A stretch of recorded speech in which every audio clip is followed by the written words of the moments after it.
Thank you for being here. Here, you can have this. Well, I'll bring it up on mine. It's okay. Our chair will be with you just momentarily. He just walked by.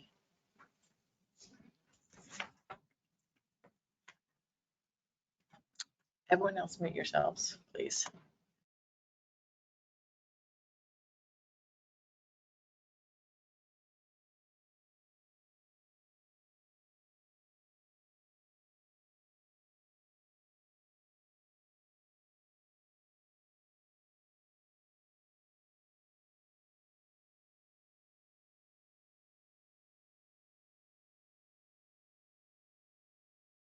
I could share my screen and show the agenda. That'd be fine.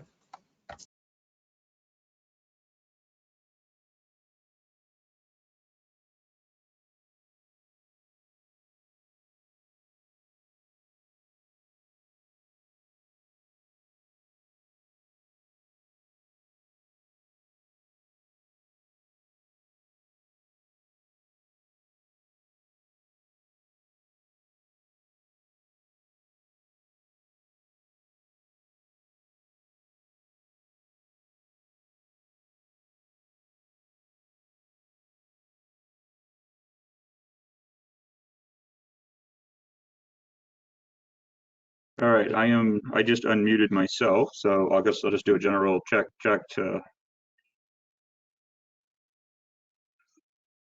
I'm hearing nothing in mine.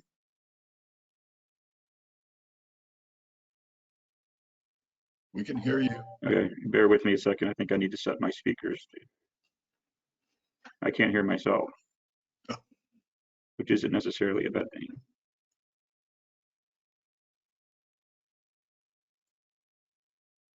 Okay, well, I guess I don't need to hear myself. So one more time, Mike, can you hear me? Everybody here? Okay. Yeah, so we're looking good? All right, very good. Sorry about that. This is the first time I've done one of these with the headset from here. So, okay, I guess I'm getting thumbs up around the room. So we're ready to initially formally kick off the April 5th meeting of the Technical Advisory Committee. Again, if anybody, I'll give like a couple seconds. If anybody's having any problems, let me know now or put it in the chat box. Okay, with that, I will assume we are good to go. So welcome everybody. I'm glad to be here again for our monthly meeting. And thanks everyone who was able to come, and hopefully we have a full quorum now. It is difficult since we have to get 9 people here. So I appreciate everybody's commitment to coming downtown. So with that, I think we will open the meeting like we normally do with any public comments. I know there's no public here physically in the room, so I'm checking the attendee box, but at this point, if there is any member of the public, please announce or at least go into the chat box and let us know that you're there so you have an opportunity to make a comment.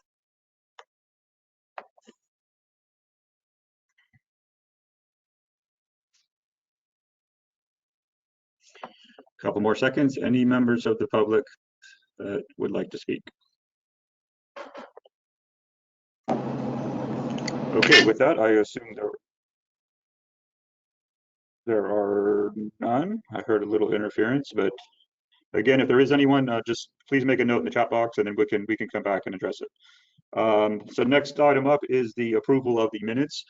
We didn't have a quorum not last month, so we are actually going to be approving both the February and March minutes, which were part of the agenda packet. So at this point, I'd like to ask if anybody has any comments.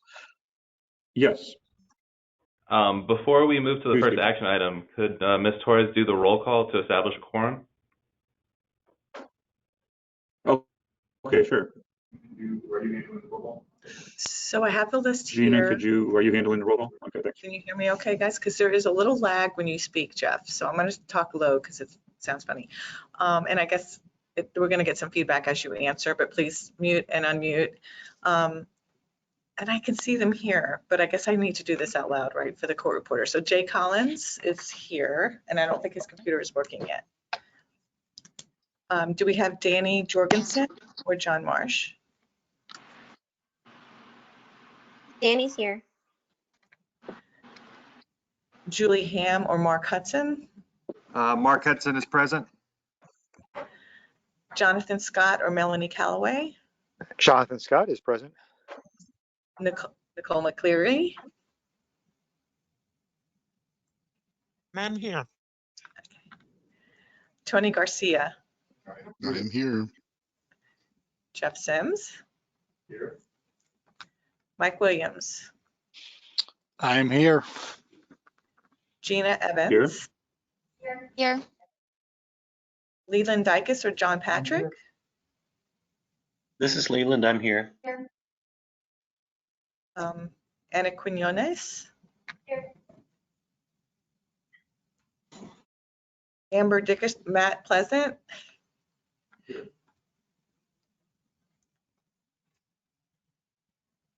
anyone, is Troy Tinchia from Temple Terrace? Chris Dayanudis, I said that wrong. Here. Mike English did ask to be excused. And Nicole Sutton or Giselle Cisneros. Yep, Nicole Sutton is here. Fantastic, thank you.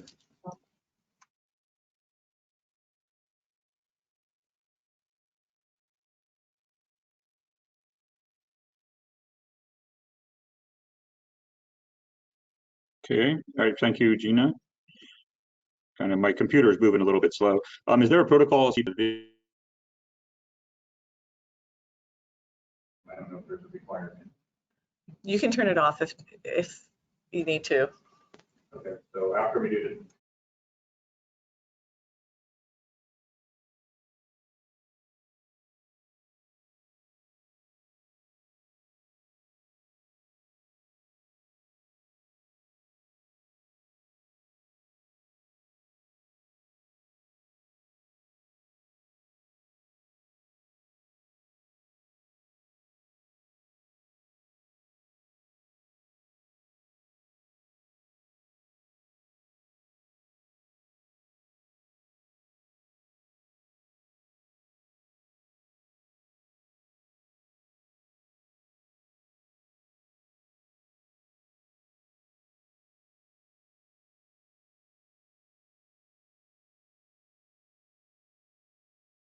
Second.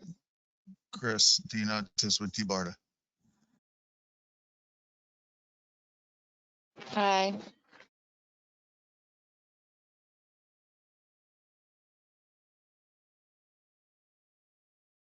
Excuse me, this is the clerk. We're not getting any audio on the virtual side.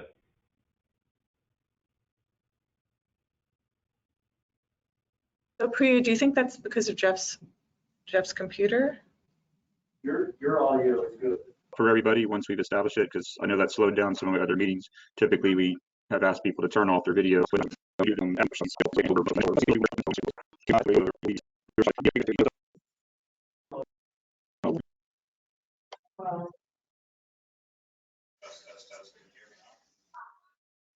Can we test everybody's audio, who we're speaking? One by one, please. Hi, this is Megan. That's good. Just, You're breaking, sir. okay, we'll go around the physical room. Okay, this is Mike Williams. I'm in the room. Perfect. Nicole McCleary, physically present. That's good. And then we'll do the virtual. So to my left, we'll start with Mike Williams. Can you speak? Matt wasn't in the room.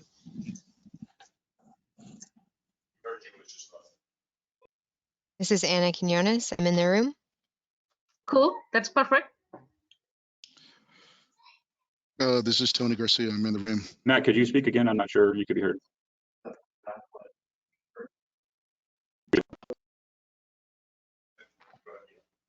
Okay. Chris DeNantis, I'm in the room.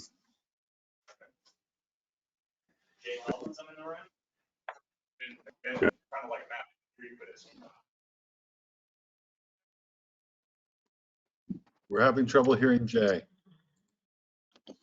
It's Gina Evans and I'm in the room.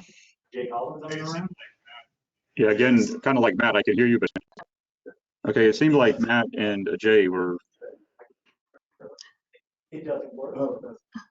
Jay, Okay. are you wearing a headphone? And are We'll you just keep sitting moving for on, there. And then as far as sorry, Jay, are you sitting on the laptop 037 and are you wearing a headphone?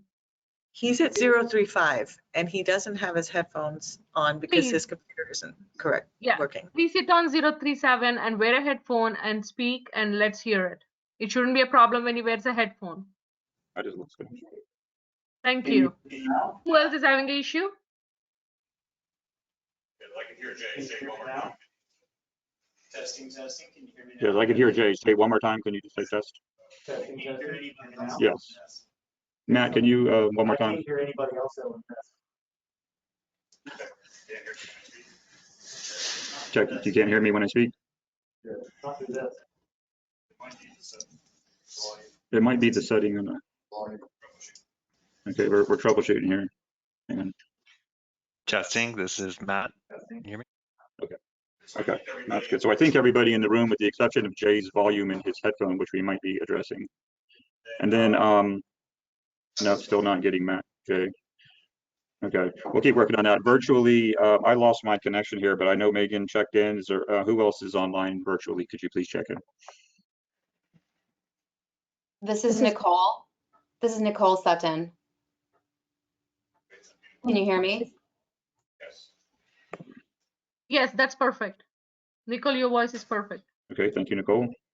This is Yes. Vishaka Shaman, MPO staff. Can you hear me? Yes, good, Vishaka. Thank you.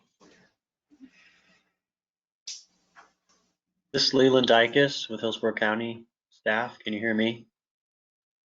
Perfect.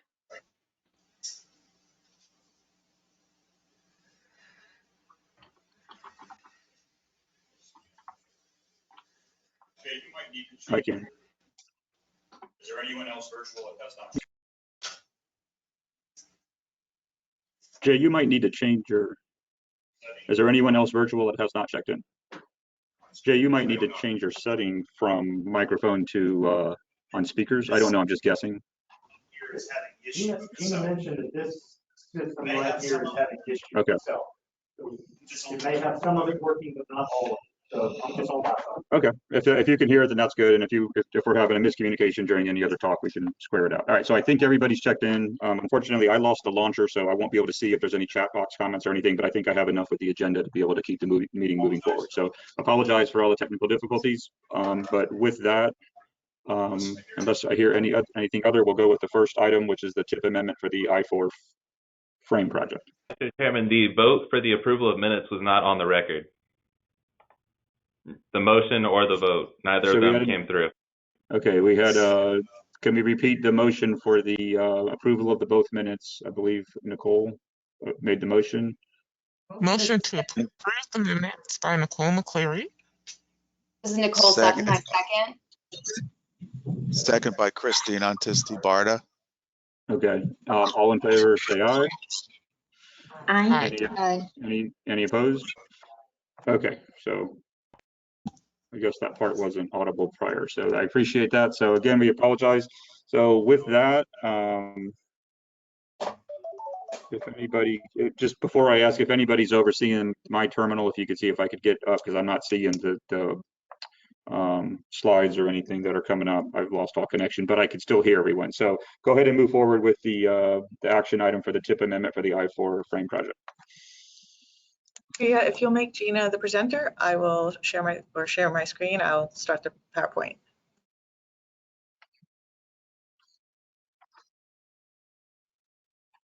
Done. You're the presenter now.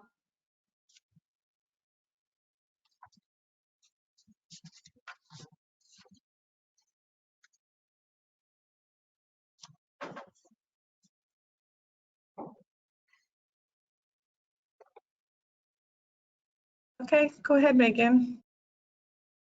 Good afternoon. I'm Megan Araste. I'm the TISMO program engineer for Department of Transportation. And today I would like to present to you the I-4 frame project, which is a very important project as far as improving safety and mobility of 157,000 vehicles that travels from Tampa to Orlando every day. Next screen, please. Next slide. What I'd like to present to you is what's the project about, why is it needed, where is it located, and how it functions, and finally the schedule of the project. Next slide.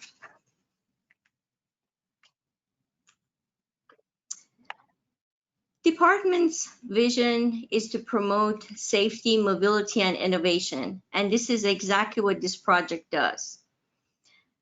The project is developed to improve transportation along one of the most important thoroughfares in the state, which is the I-4 from Tampa to Orlando. How is it done? It's done through using connected vehicle and intelligent transportation system technologies.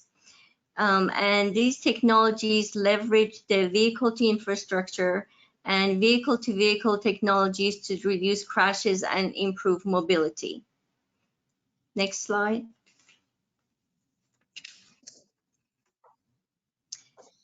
This is just a map that shows from Tampa to Orlando, and it shows the location of all the traffic incidents.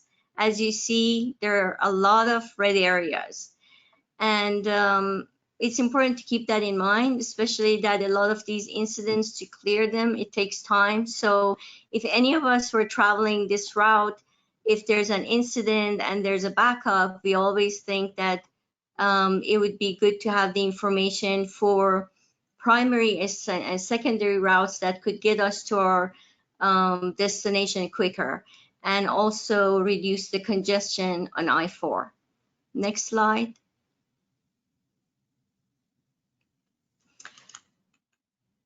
As I mentioned before, this is a vital artery. Why is it a vital artery? For instance, Orlando receives 75 million annual visitors in 2018, and it's one of the most visited destinations in the US. It has 151,000 approximately vehicles traveling daily. There are frequent crashes that are recurring on I-4, which has, it creates congestion. It reduces safety. Between 2016 and 2018, there were 45 fatal crashes and approximately 2,081 injury crashes. Any of these crashes that has any fatalities, in order to do the traffic homicide investigation, that investigation approximately takes 4 hours. I-4 averages 2 lane closures every day and 1 full directional closure every 11 days in 2018. So we can see that from all these statistics that it's very important to be able to reduce the congestion and provide alternate routes. And this is exactly what I-4 frame does.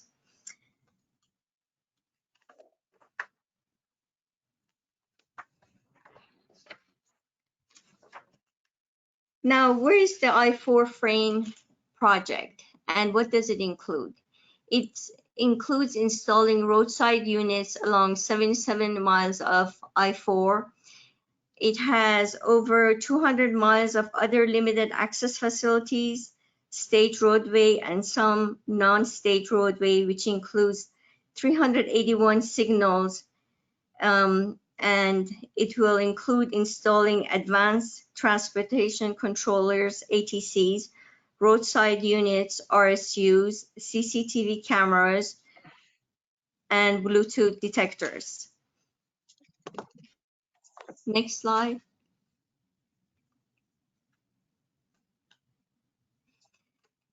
This project is is going to be constructed in 3 districts, District 7, District 1, District 5, and also includes areas of the turnpike. In District 7, I-4 is 25 miles. It's going to be about 25 miles of connected vehicle and intelligent transportation technologies. Arterials 80 miles, and also includes another project that goes with the main I-4 frame project, that's State Road 60 CAV project, which is 30 miles. In District 1, I-4 is 30 miles. It's about, the arterial is about 100 plus miles. And it's, District 1 is more rural, so obviously that's why the length of the arterials is longer. And then the turnpike section is going to be 24 miles. In District 5, it's the I-4 is going to be 22 miles, arterials 30 miles, and the turnpike segment is 10 miles. And the Florida Turnpike by itself is 37 miles for this project. Next slide. So what do you see in this slide here? The slide, as you see, it goes from, on the left side, from Tampa to all the way to District 5 in Orlando. And it includes many, many destinations, airports, universities, Busch Gardens, Disney World. And it shows the importance of why this is this impacts the lives of many, many visitors and many vehicles that travel between this district. On the left side, you see that District 7 is shown in the teal color, and it shows that the primary diversion route is Hillsborough Avenue, and also the north-south corridor that leads from from I-4 to US 92, Hillsborough. The secondary diversion route is State Road 574 MLK and State Road 60, which goes with project with the I-4 frame project in District 7. In District 5, you see the primary diversion routes are all in red, and the dashed lines are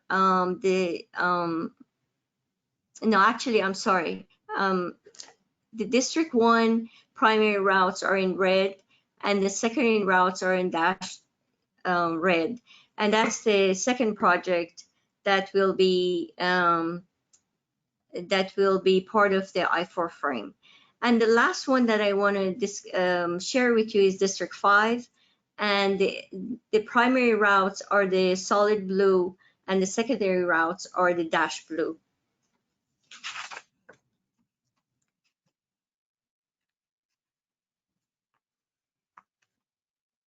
I wanted to share with you the type of units that are going to be deployed on these projects. The roadside units that are the wireless communication between the roadway infrastructure and the vehicles, and you see that on the top left. And the roadside units are to facilitate communication between vehicles and transportation infrastructures by transferring data over the detected short-range communication systems. And the RSU gather basic safety messages, the BSMs, from onboard units and other local traffic systems and communications. And it communicates this data to the regional transportation management centers. The information is then analyzed, and a traveler information message, a TIM message, is broadcasted from the RSU to a vehicle's OBU in order to provide information to motorists. So the solid black unit that you see, that's an example of an OBU unit that's going to be installed on the motor vehicle to allow communication with other OBUs and RSUs, having a wave functionality. And the last one on the bottom left is a detection device. It's a video and radar detection for automated traffic signal performance measures.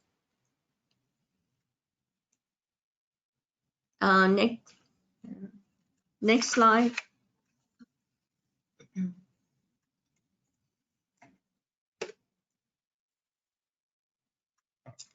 This slide shows all those units that I just discussed. And each of those, the circles really show what's included for District 7. For instance, where the RSU units are going to be, which is basically at the intersections, and the installation to include RSUs, CCTVs, Bluetooth detectors, ATC controller upgrades, and blankout signs. Sorry.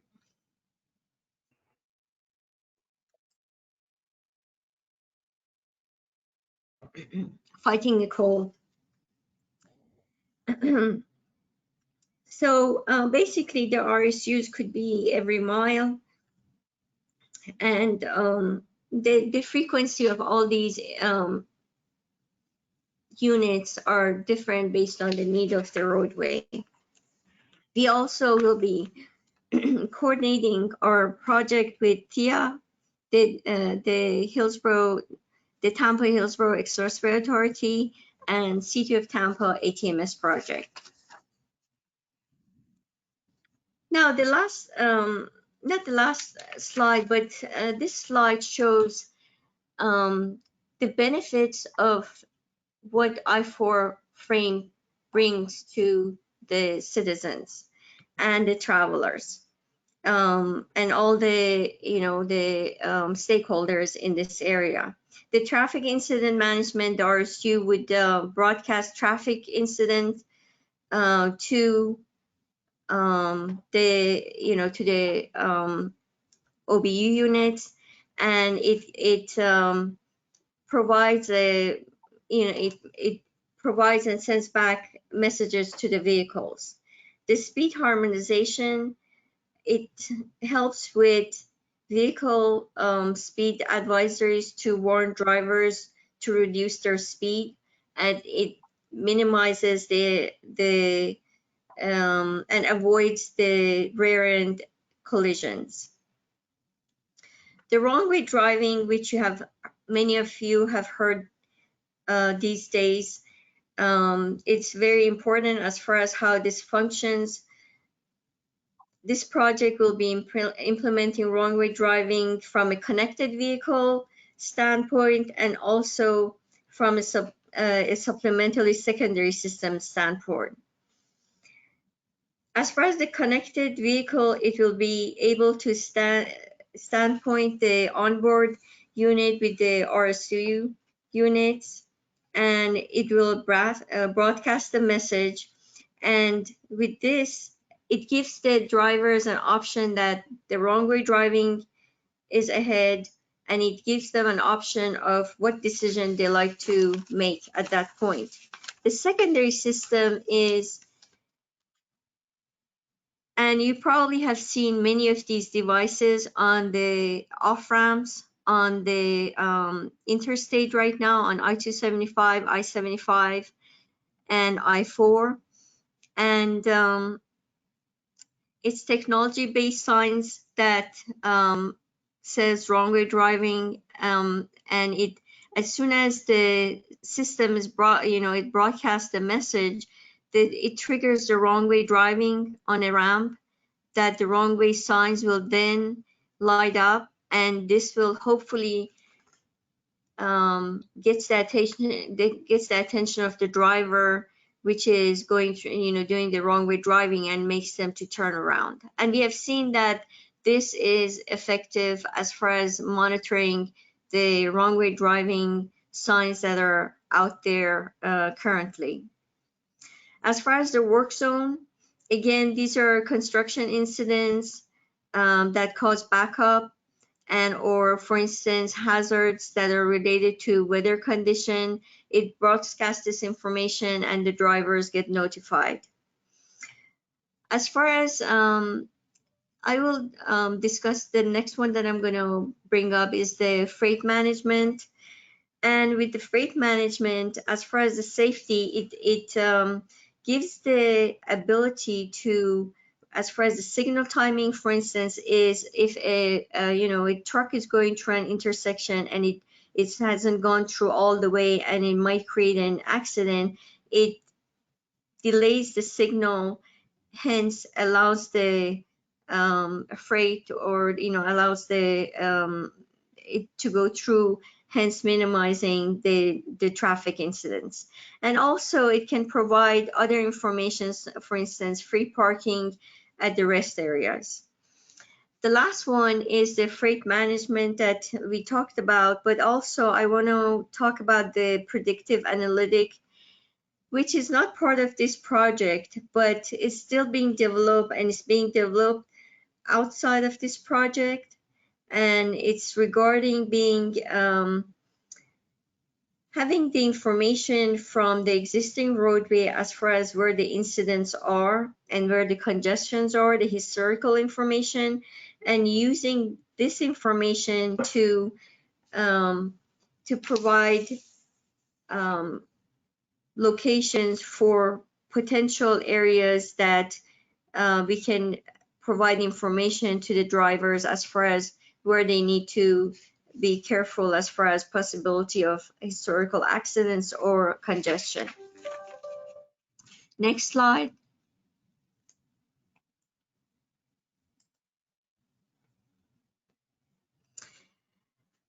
This is the production schedule for these 5 projects. As I mentioned, the 2 top rows are the projects in District 7, the I-4 frame project and the State Road 60 CAD project. Currently, both are in 90% set of plans, which will be submitted in April or May of this year. The letting date for these projects that are the completed plans that are ready to go to construction, the construction is awarded in February of 2022, and the approximate budget is 11.5 million and 1.7 million. The next set of projects that are going to be let, the next 3 projects, which are for District 1, District 5, and Florida Turnpike, there will be bundled together as one project, and these projects are in phase 3. Again, a 90% set of plans slated to be submitted to the department for review in April and May. And the letting again is in July of 2022. The cost of these projects, if you can go back, is 9.3 million, 3.7 million, and 1 million respectively. Next slide, thank you. FDOT, we have already have the consultant on board. The consultant is Metric, and they have been working on this project. The design completion, as I mentioned, for District 7 is going to be November of 2021. For District 1 and 5 and Florida Turnpike, it will be March of 2022. The construction to begin June of 2022 for the I-4 in District 7 and District 1, 5, and FTE in October of 2022. And with that, that's presents a short summary of what the I-4 frame is about. These are projects, yeah, I just put that for information purpose in case there was a question about District 1 and District 5 detailed locations. Okay, thank you, Megan. Oops, go ahead. And here I'm going to turn it to Vishaka to discuss the tip and step. Hello, everyone. This is Vishaka Shivaraman. Thank you, Megan, for giving us such an awesome presentation. My part is just start. I hope you can hear me. And I'm going to be going over and just presenting the amendment request to the board, to the committee, and to the board. Gina, can we next advance to the next slide, please? This, I know Megan has already gone through most of the details. So I-4 framework will deploy integrated corridor management, and the funds which are being allocated through this TIP amendment is 14.5 million. And I will just show you a quick slide to show where the amount is distributed and how it is coming. Gina, can we go to the next slide, please? As you can see here, this is an amended project. It's a newly added project. We have the, as you can see in the comparative report, this is what it shows, the details of where the funds are going. We have about 2 million for capital, 12.4 million for construction, and 50,000 for utilities. This project timeline will be let for construction in 2022. With that, Gina, the last slide will be a request. I would kindly request if you can approve the skip amendment to the board and recommend it to the board for approval. Okay. Hey, Gina, Jeff's headset and computer aren't working, so I'm gonna take over for a few minutes. Jeff's still here, he can still vote and everything else, but are there any questions from the committee?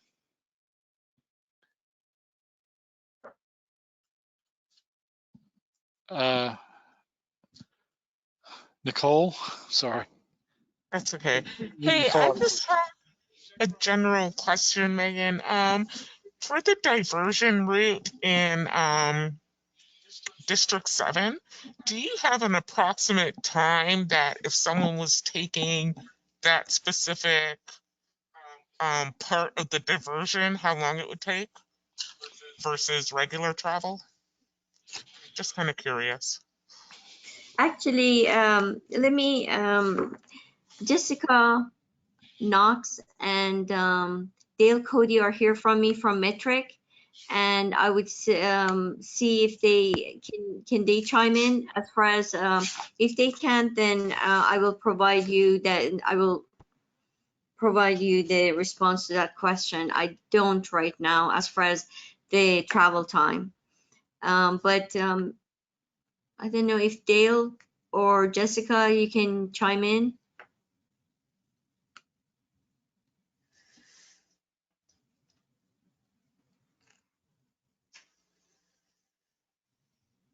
Go ahead. They might not be presenters, so they probably can't unmute themselves, but maybe that's something you can get back with Nicole on, unless it's going to affect the way that you vote on this, Nicole. Yeah, no, it's not. It was just, I was just kind of curious if someone had to take that leg of the diversion route, how long it would take. So sure, get back to me, please. Thank you. Great presentation. I can do that. Sorry, Dale is a panelist now. He can unmute himself and speak.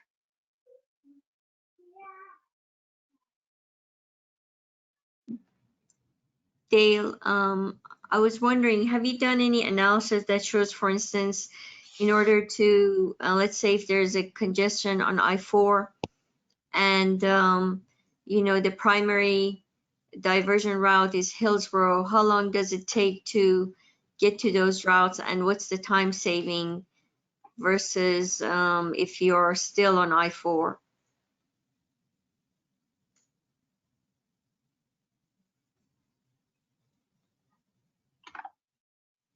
Hi, this is Dale. Can you hear me now? Yes. I apologize. I had to hang up and then dial back in due to my new status here.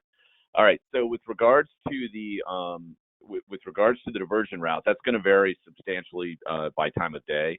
Obviously, during the peak hours, any type of diversion is going to be a lot longer than diverting on, you know, in the evenings or during the off-peak hours. The biggest thing that we're going to provide the motorists, though, is travel time options. In other words, the goal would be, okay, we're not telling you to take this diversion unless obviously it's a complete closure on I-4. What we're doing is we're saying it is 30 minutes to go this way, it's an hour to go this way. Please make an informed choice. I mean, that's basically how we would typically handle that in a non-closure situation. So the short answer is, you know, it's going to vary substantially, but we will go ahead and provide the travelers as much information as possible so they can make the right choice for themselves. Great, thank you. Okay, any other questions? I think Jeff's almost back up and running, but any other questions from the committee?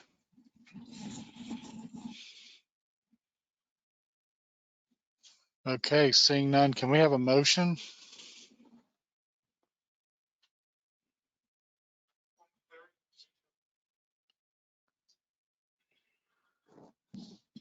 Nicole McCleary, motion to approve. Thank you, Nicole. Do we have a second? Second is Leland Dykes. All right, thank you, Leland. So we have a motion and a second. Any other discussion before we vote? Okay, seeing none, all in favor, say aye. Aye. Aye. Aye. Anyone opposed? Okay, motion carries unanimously. Thank you. Thank you. Thank you. And Gina, thank you so much for helping us with this slide. And Vishaka, thank you very much for working with me. I appreciate it. Thank you, Megan. Thank you, Gina. Are you on mute? Hang on. Okay. Hey, Jeff logged in as a guest, and whoever's controlling, can you see if you can give him permission to be able to speak and use his microphone?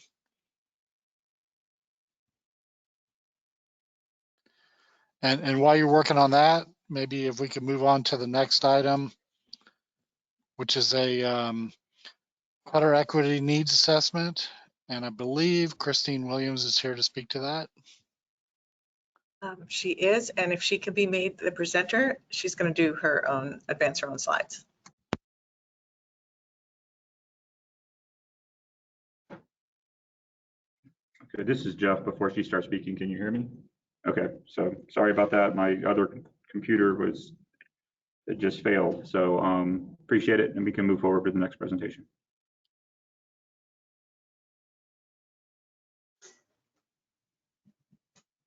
If you just make me a presenter, I'm ready to go. Yeah, we can hear you. I just don't see the. I haven't been made a presenter yet, to my knowledge. I'm sorry, Christine. Priya, would you please allow Christine to present now? Yeah, 1 second. I'm trying and it's not working to make her a presenter.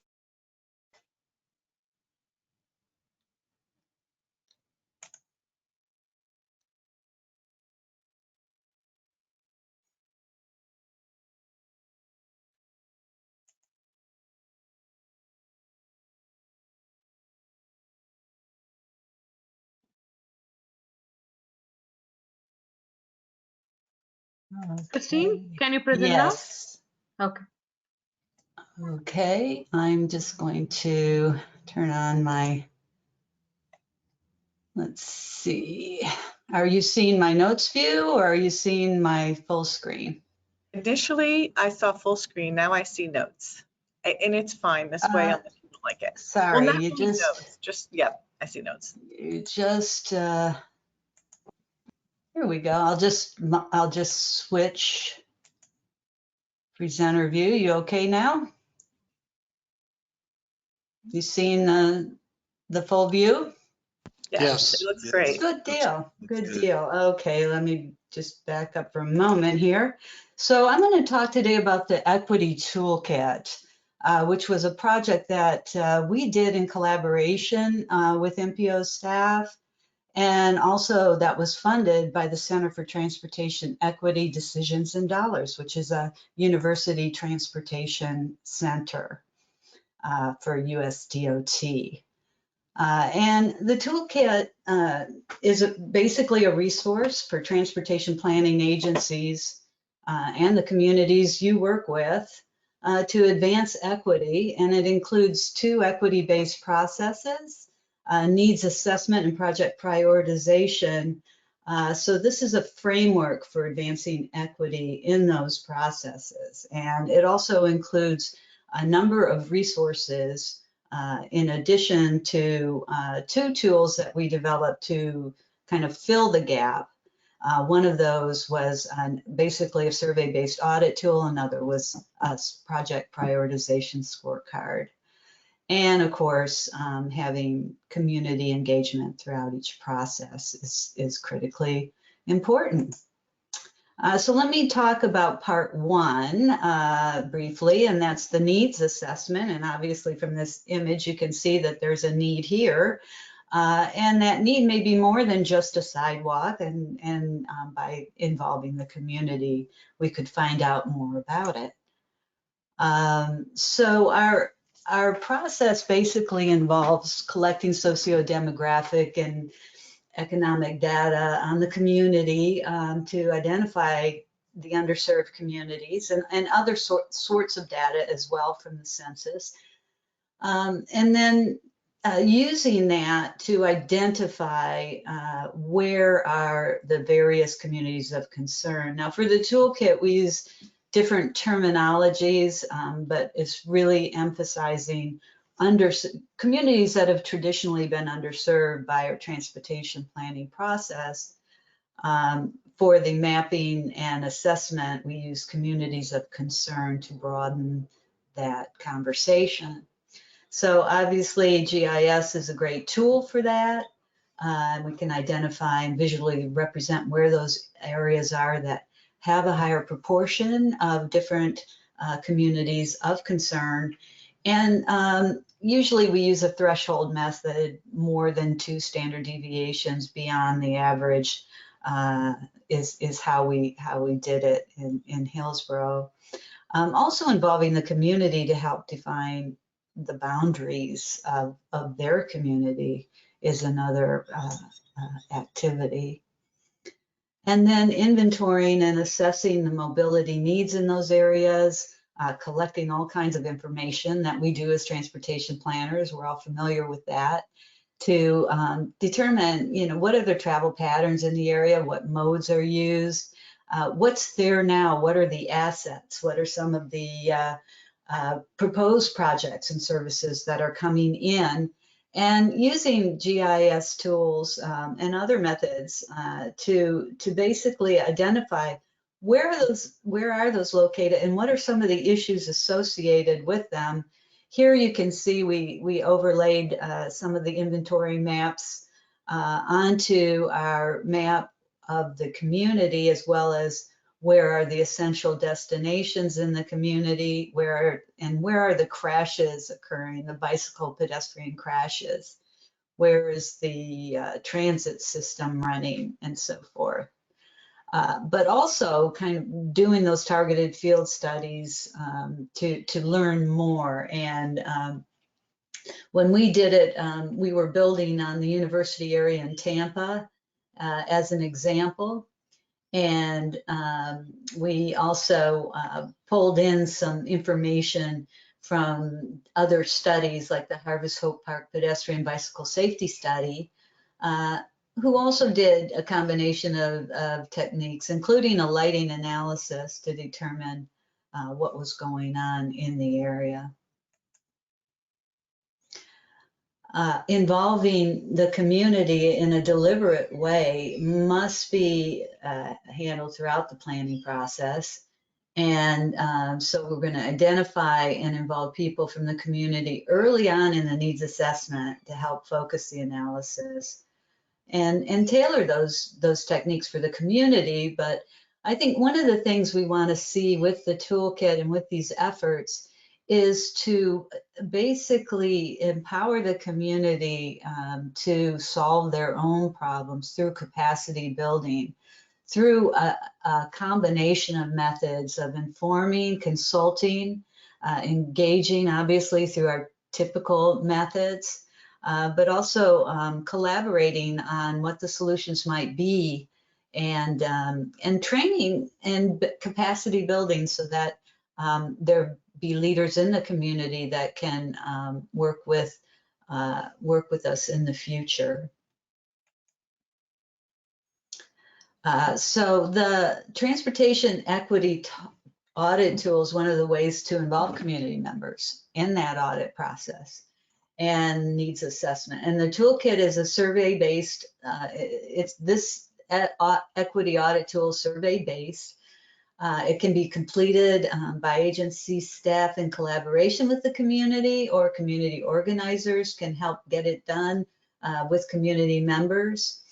And there are 8 sections in that audit tool to create basically a community profile and evaluate those conditions. And here you can just see some of those items and questions that might be asked in relation to access to opportunity. Basic steps in involving people in the audit process, and it can be a fun thing. One of the things we added in was that walk audit process, using an extra resource from the AARP, for example. And then taking whatever findings of that auditing process or needs to start to work with the community on some strategies of what might be leading to this issue, how can we solve it, and what are some action steps that we can take in order to move forward. And this slide is just kind of touching on some of those strategies that we were presenting in the toolkit to do that. And then the second half is, okay, we've identified needs and so forth, or there may have been needs and strategies identified through a broader planning process that did not involve the audit and methodology that we just heard about. So what do you do with those projects to through a prioritization and screening process to try to get a sense of how can we better address equity for traditionally underserved communities? And that process is pretty similar to your prioritization. I think what's different is we're saying identify where the various communities of concern are in the broader area, planning area.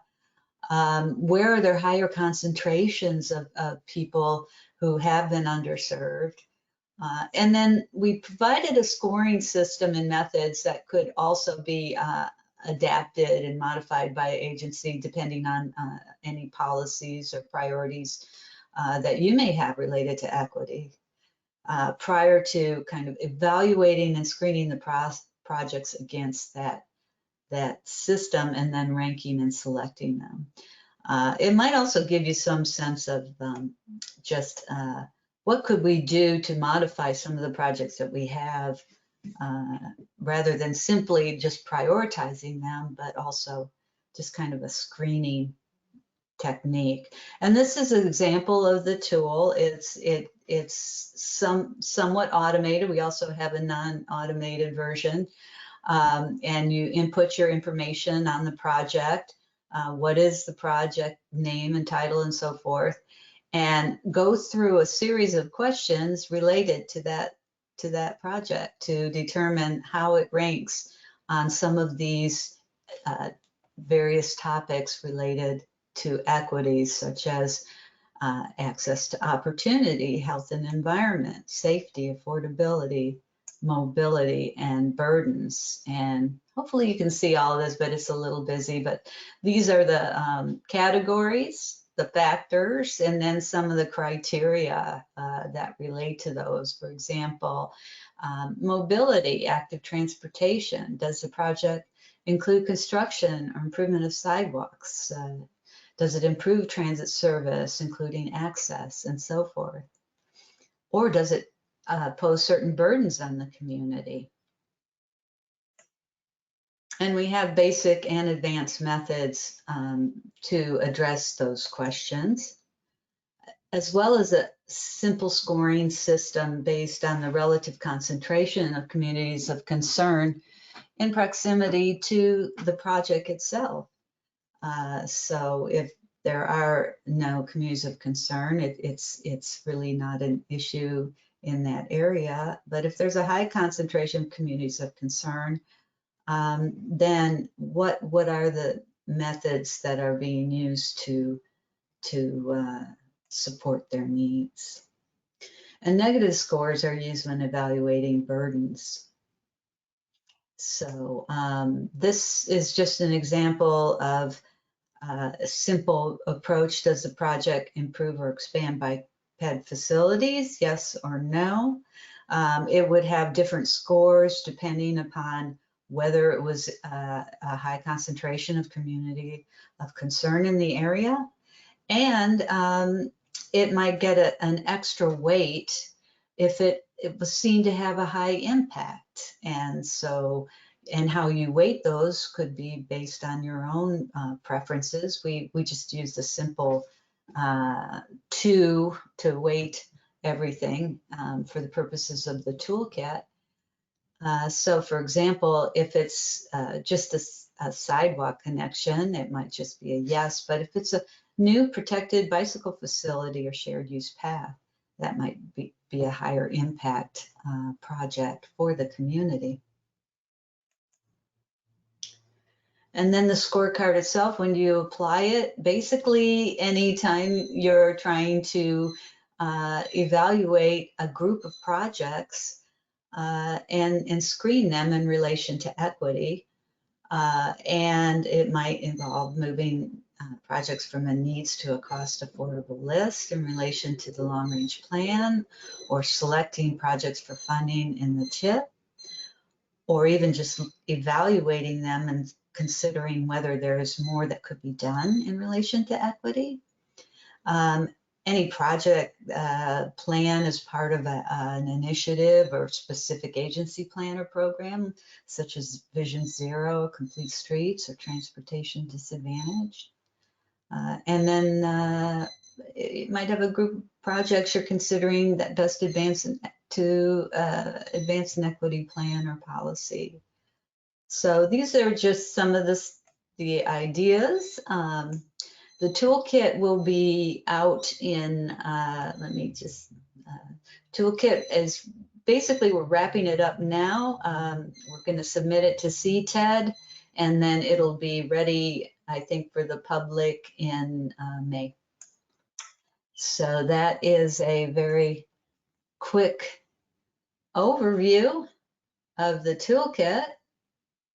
And I think, do I need to turn it back to you, or can you take it back? Happy to answer any questions you may have. Okay, thank you, Christine, for that. Do we have any questions from the committee related to presentation? Nicole? I actually don't have a question, but more of a comment. I just wanted to say that I think that this toolkit will be very helpful for our transit projects when we're looking at mobility and how people can successfully travel to that 1 mile between the bus stop or to the bus stop, knowing where the sidewalks are, where the sidewalks need to be improved, the best location for our bus stop that already may have sidewalks, so that people can bike or walk, use the computer to get there. I think that this scorecard will definitely help to improve where we can locate transit. So thank you. Yes, I agree completely with what you said, Nicole. This is the other Nicole. I just wanted to make a comment too. I mean, I think this is, you know, it's amazing to be able to kind of see these different categories and factors. And I'm really grateful to see health integrated into there around, you know, in this other social determinants of health. So for us, this is really valuable to be able to see. Really looking forward to May. to be able to see what comes out of it. Okay, thank you, Nicole. Any other comments? Okay, we appreciate it, and we're going to move forward with the next item, somewhat related in kind of some ways. So the next one up is a non-discrimination plan update. Priya, you can give Gina, me, the controls again, and I'll share the PowerPoint.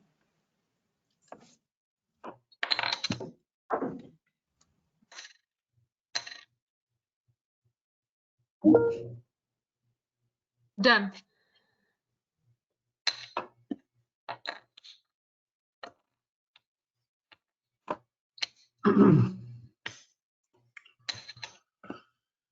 Are we ready? All right. Hey, everyone. Josh Barber, MPO staff, here to provide a quick update on our 2021 non-discrimination plan. And with me today, I have another MPO staff person, Dana Lazarus, who will be co-presenting. Next slide.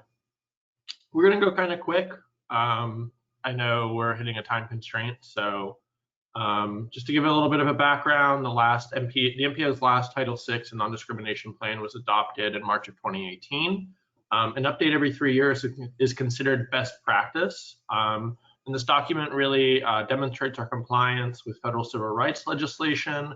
It helps us to advance equitable processes for our entire agency. We look at stuff like identifying our underserved communities, similar to what Christine talked about before, how we engage those communities in our work, how we evaluate equity outcomes, and you all can see the other areas. And the big thing this year is the plan will be updated to include the City County Planning Commission within the work as well. Next slide, please.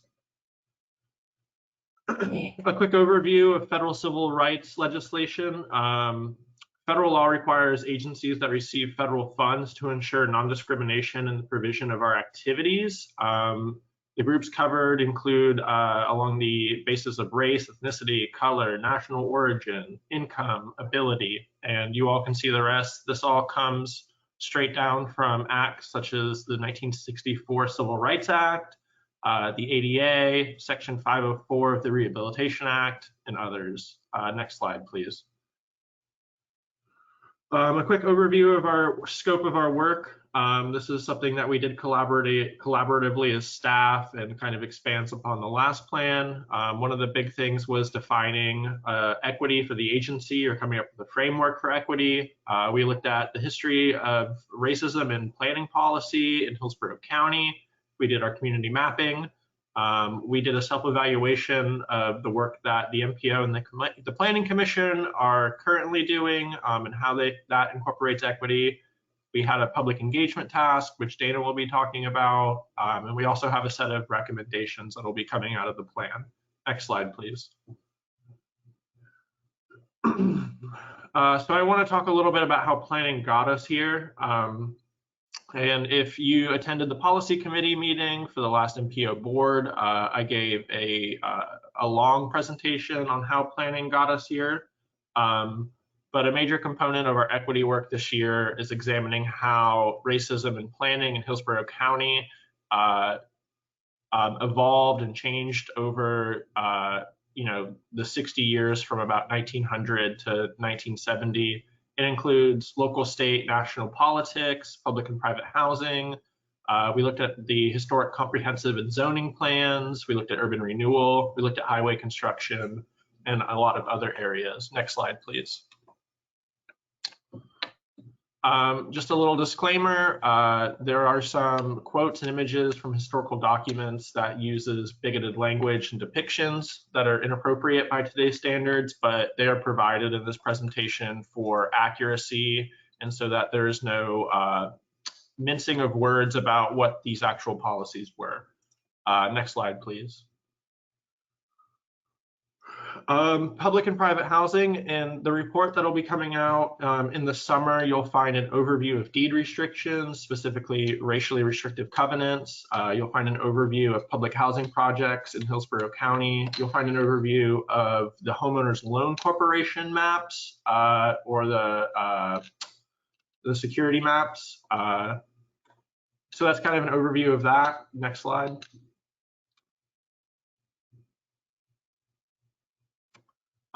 Also, we did an overview of comprehensive planning and zoning. looking at plans from the 1940s, the first street plan for the city, the first comp plan for the city, the first zoning regulations for the county, the first comp plan for the city of Plant City, all the local jurisdictions.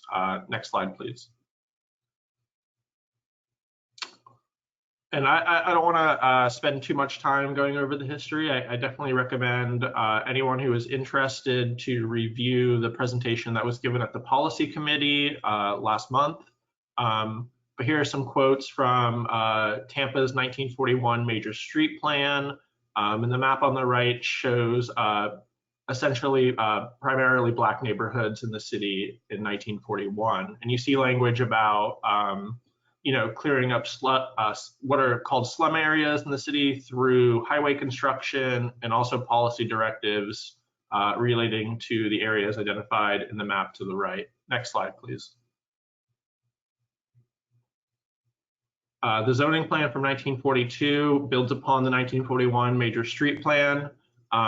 You can see explicit policy directives that seek to displace Black residents from certain parts of the city and move them over to the West Tampa area. You see this specifically in Hyde Park, or what was called Dobyville. You see that in the area called the Scrub.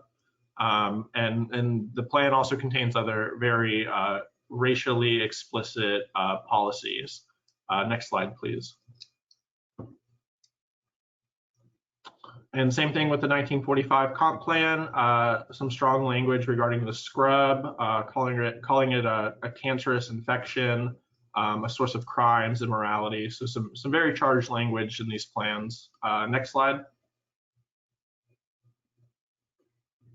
And same thing with Plant City. This wasn't reserved to just the city of Tampa. You see a very similar map on the left identifying non-white areas in the city.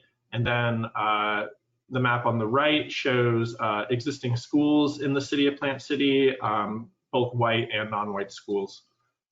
Next slide. Urban renewal in Hillsborough County. These were projects funded through the 1949 Housing Act, which funded slum clearance throughout the country. Federal loans were provided to purchase, condemn, and clear what were deemed blighted areas. The land was sold off to developers to pay for that loan. And there was also the expectation from the federal government that public subsidized housing would be provided on these sites to mitigate displacement of residents occurring as part of the projects. In Hillsborough County, we had 4 urban renewal projects. That's the Scrub, or Maryland Avenue, as it was called in the federal documentation, the Riverfront area, or Roberts City, Ybor City, and there was also an urban renewal project in Plant City as well. Next slide, please. Just a little overview of some of these urban renewal projects. The one in the Scrub, or Maryland Avenue, consisted of 60 acres with 376 families. It started in 1962. It was a special act by the legislature of Florida that allowed Tampa to pursue funding under the Federal Housing Act, which is why you see such a delay.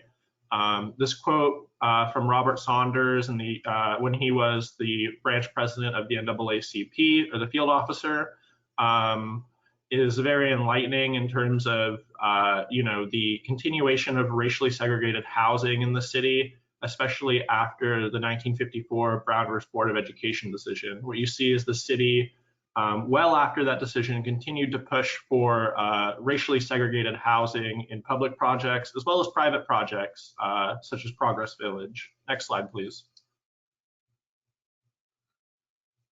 The Riverfront project, this is the area bounded by Ashley on the east side, by Hillsborough River on the north side. The south side is what is now Tampa Prep School, and on the west is essentially North Boulevard. On the maps to the right, the north arrow is facing to the left.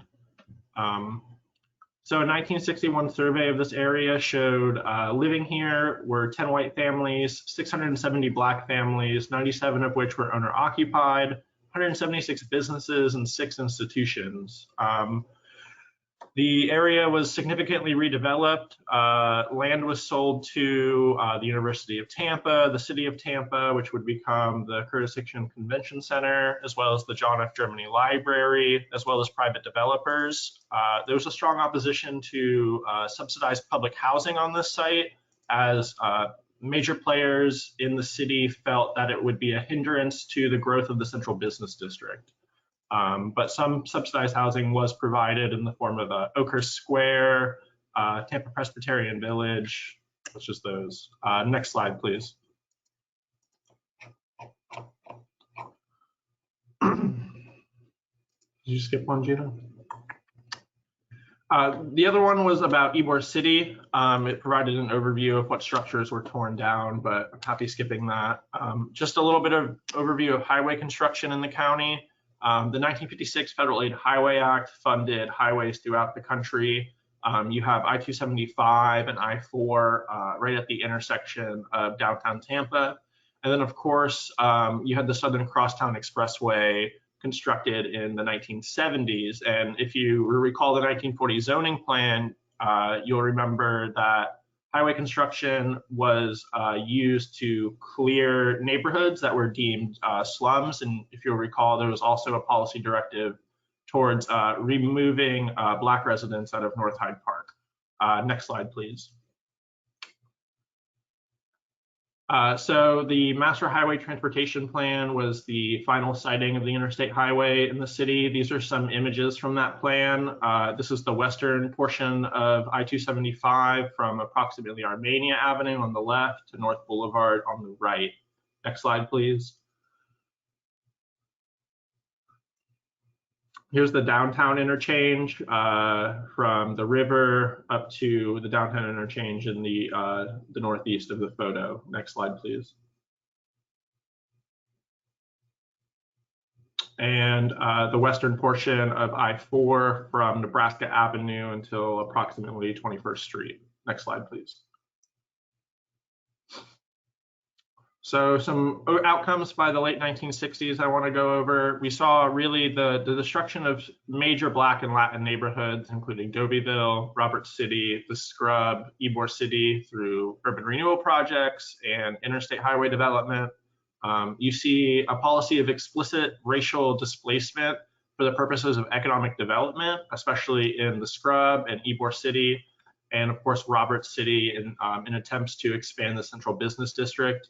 You see further segregated neighborhoods in East Tampa, North Boulevard, and West Tampa. The creation of Progress Village in the 1960s as an attempt to mitigate displacement from the Scrub, and also the rise of white flight, of course. You see the Black community largely excluded from the housing market and the associated intergenerational wealth building that comes from that, and also from political office and planning efforts. Next slide, please. So I want to kind of transition a bit more into the modern day and go over some of our mapping methodologies for this plan update. We had two mapping methodologies for this plan. One is dot density and the other is threshold based. Next slide, please.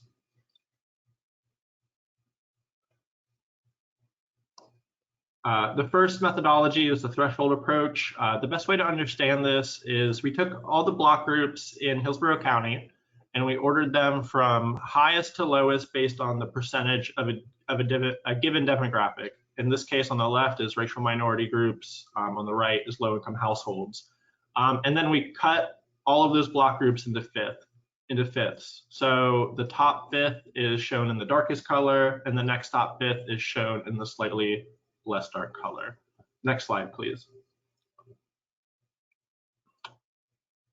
And then to help kind of further enlighten our understanding of the county, we layered these on top of each other, certain ones, to get an understanding of where the intersections of race and income exist, or disability and income exist. And you can see that in the darker colors highlighted in these maps. And there are more maps that are along these same lines that show different groups. Next slide, please. And then our final mapping methodology is dot density. This is where one dot is representative of 10 persons or 4 households, where the threshold approach is sensitive to density specific or densities of a given group. The shortcoming is that the absolute numbers, are different in a census block group. And so just because something has a higher percentage does not mean it has a higher absolute number of those persons. So this was a methodology to kind of recognize that concern and try to mitigate it. And so you can see the actual distribution of a given group across the county with these maps. Next slide, please. And with that, I'll hand it off to Dana to go over our community engagement process for this plan update. Thank you, everybody. Thank you, Josh. Hello, everybody. I'm Dana Lazarus. I took point on our community engagement task for the non-discrimination plan update. So there were 4 primary strategies that we used that I'm going to go over. Next slide, please.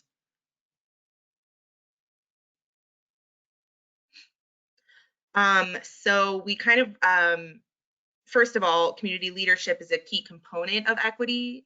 We wanted to, in thinking about what our next steps are, what our recommendations are for moving towards equity, we really wanted to be informed by those traditionally underserved communities. So we set out to get some feedback from these populations, again, to guide our recommendations in our non-discrimination plan, and also to build long-term relationships for future engagement so that we can continue to build our understanding of the needs in these areas and be true to our definition of equity. So we focused on, the underserved communities that Josh mentioned earlier, those that are federally and state protected by race, ethnicity, income, disability, etc. Next slide, please. This was a 3-phase engagement plan. We had an early engagement phase where we collected a lot of contacts. We did some branding. We have a logo there you can see next to our Plan Hillsborough logo for our Planning for Equity effort. And we developed our webpage, which is on the planhillsborough.org website. We designed the active engagement phase with those 4 strategies that I mentioned, which I'm going to go over, and additionally, an ongoing engagement phase, which ensures accountability to the public. It's a phase in which we're going to take the plan back to the people that helped us and carrying out those recommendations and making sure that the public is informed about how their feedback was used and not just swooping into the neighborhood, hearing from them and disappearing. Next slide, please. Next slide. So the first tool that we used was a survey. It was collected both verbally in the field and pushed out on social media and through email to our contacts. We wanted to collect some quantitative data about, again, the needs of folks as far as access, so housing access, transportation access, other community elements. We asked about access to healthcare, jobs, things like that. We also asked about discrimination, if people experienced it, and just kind of their feeling of if discrimination had an impact on their quality of life and their access to things. And then we also asked them for some ideas of how to kind of remedy those issues. Next slide, please. Because I'll talk more about the survey in our field outreach strategy, because we also conducted the survey verbally. We had a team of field outreach professionals go out into these underserved communities, actually using the maps that Josh talked about earlier to kind of prioritize where we wanted to go out and make sure that we got an oversampling of some of these folks. We went out for 7 weeks, 5 hours a day, 3 days a week. We had someone who spoke fluent Spanish with us. We had a goal of collecting 1 survey per person per day, but we blew that goal out of the water because we had a total goal of 50 surveys, and we collected over 250 in a 7-week period in the field. Next slide, please.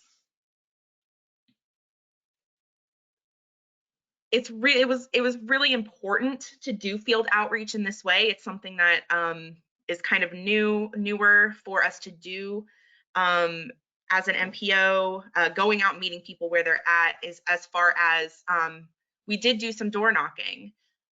We met people on the sidewalk, and it's proven through like grassroots outreach techniques that this is the best way to build relationships and to hear from people who don't go to meetings, especially during a pandemic. Next slide, please. And so, speaking of doing this during a pandemic, we did have a safety protocol. A lot of folks have been asking how we did this. So we did have an approach to make sure that we were 6 feet away from people when we verbally administered the survey, and it was successful and everybody was safe. Next slide, please.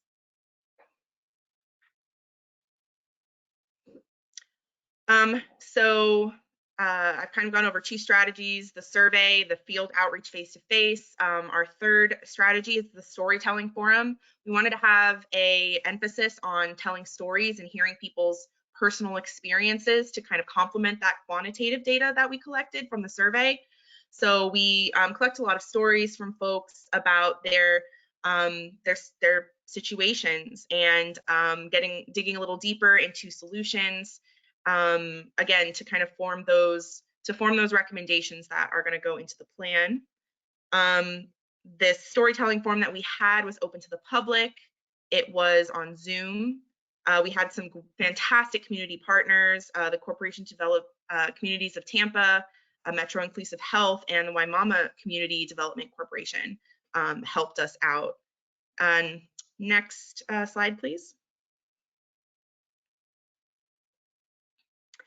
And then our fourth strategy was the focus groups. So we had 5 demographic-based focus groups to, again, dig much deeper into the specific issues of these 5 kind of main areas of protected demographics under a variety of state and federal legislation.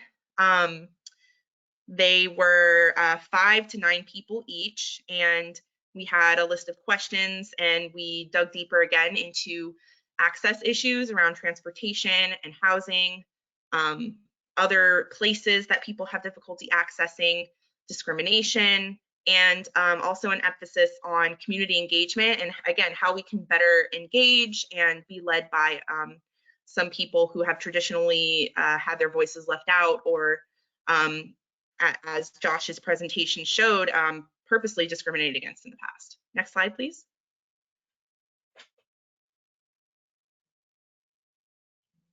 And so here is some of the recommendations that will likely show up in our non-discrimination plan. Again, guided by the information we're collecting from the public, research on best practices, some input from staff, and other places. So we're going to have some agency-wide recommendations related to, diversity trainings, hiring practices, where else we can find places that we can do better.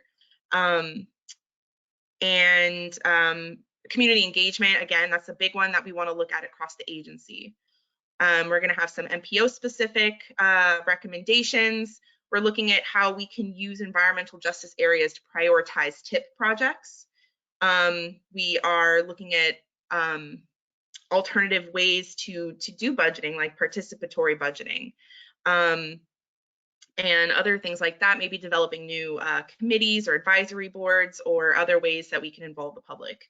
And for the Planning Commission, things around understanding gentrification and displacement and how we can combat that through policy and comprehensive planning. Next slide. I think that's it. thank you so much, everybody. I think we may have some time for some questions, comments.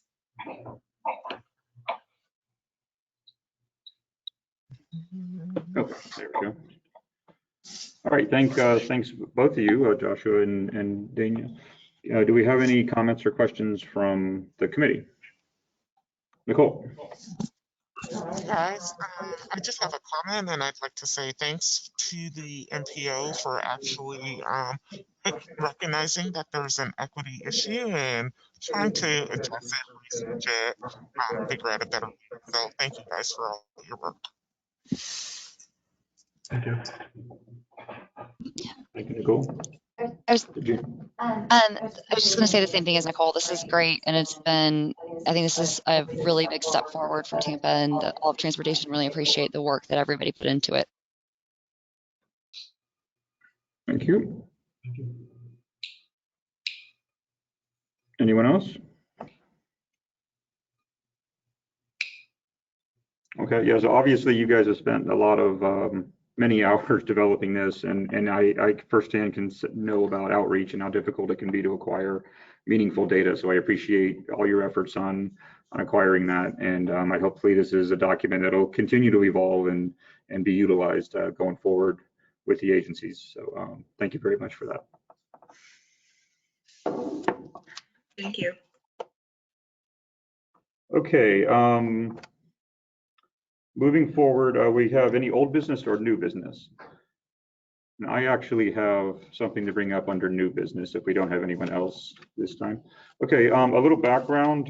In December, if you recall, we had a presentation done on near road air quality and the potential for a personal air monitor network focused on transportation related issues.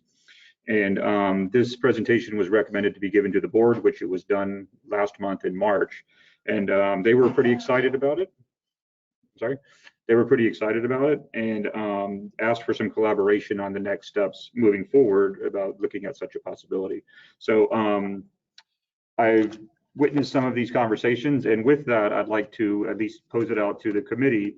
I'm not going to ask for a motion, but just a recommendation to go into the minutes that we ask the MPO staff to assist in evaluating this concept and facilitating a presentation to the TAC committee next month in May, if possible, and if it's completed by then, if not, the following month, and include a recommendation related to the development of a personal air monitoring network. And also, as part of that, they should consider the addition of funding for the project as part of the United Planning Work Program, with even the potential to have the committee vote on it. I think it's a very worthwhile project and certainly something we can discuss at the presentation time, but it's hopefully this can get the wheels turning and moving forward with that. So again, I'm not asking for a motion, but I would like to ask if there's any discussion or at least any objection from anyone on the committee with having that included with the minutes.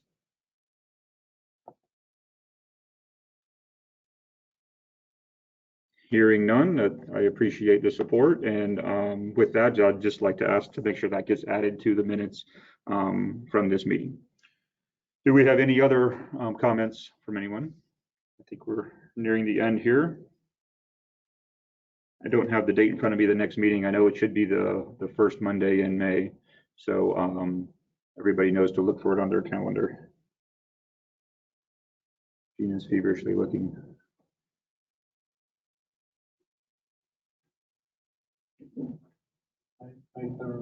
May 3rd. So most likely it's May 3rd. If if there's any change to that, you'll certainly find out via email.